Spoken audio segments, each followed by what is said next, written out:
Google Forms Part 2. In the first session, we took a look at creating the particular form and editing it. This time we're going to take a look at how we can go in and send this form to other people and how we can take a look at the responses that people have given us. Alright, so in my Google Drive you can see here's the form that I set up. I just called it test, and when I click on it, it's going to take me back to the edit view. Now, remember in the first segment I said there are three main views to a particular form. We have the edit view, which we're currently looking at right now. So here's where we go in and we make our edits and add questions. There's the live form, so I'm going to click on this so we can look at it again.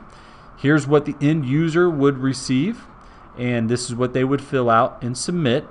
Okay, and then there's one more view, which is the spreadsheet view. Now you have to choose that particular view. So choose response destination, and we can do this now or we can do this after we send the form, but we're going to go and do it now. And what it does is allows us to create a spreadsheet. We don't have to create a spreadsheet of this information. We can just keep it in forms, but it's not going to give us all of the functionality that we want. So I would say 99% of the time you're going to want to create a spreadsheet. Now you can add it to an existing spreadsheet or you can create a new one, but we're going to go ahead and create a new one, and it's automatically titled test and then parentheses responses.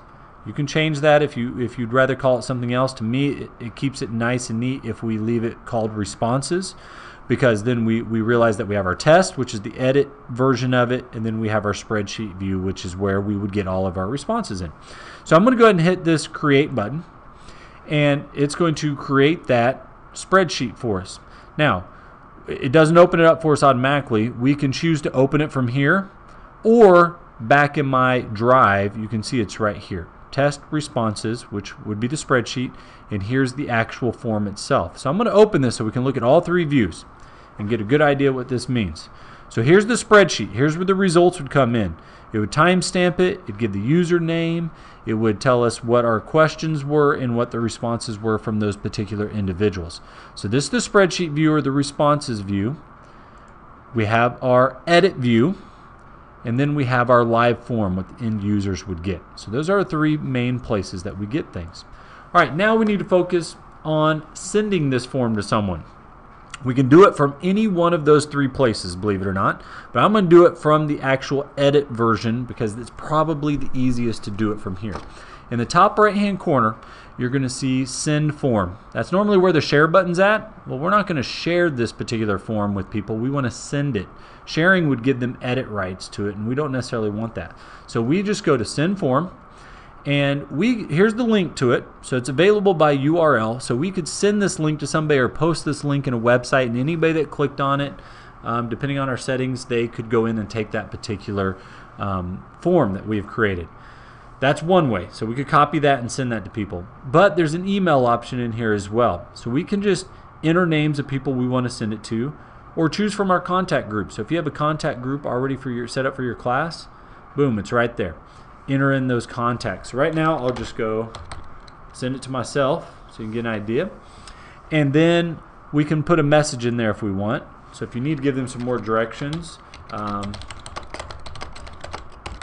so maybe you need to be a little bit demanding, fill this out now, then you can hit the send button down here and it will email them or email all these people in your group the message and the form.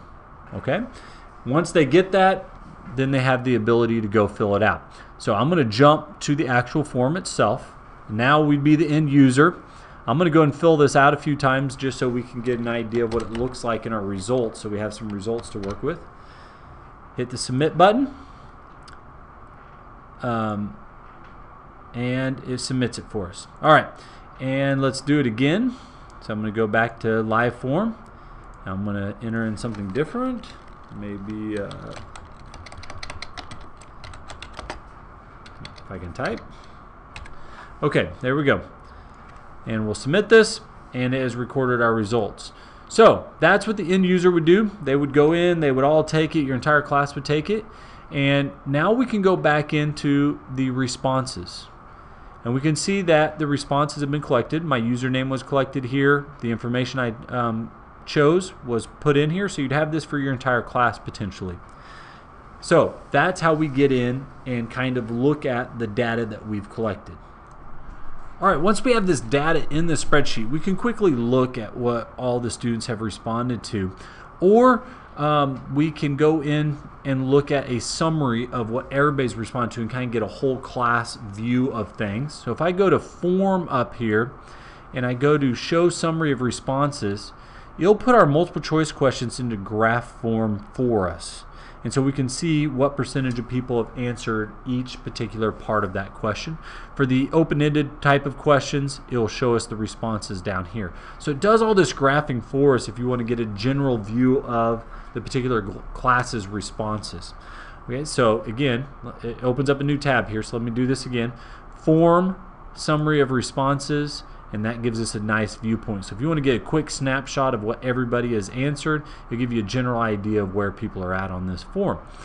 All right, now there are more things you can do with this form, and we're going to cover those in the next video. We can actually take this information and grade it and send it back to the students using a script. So that'll be in the next video segment, Google Forms Part 3.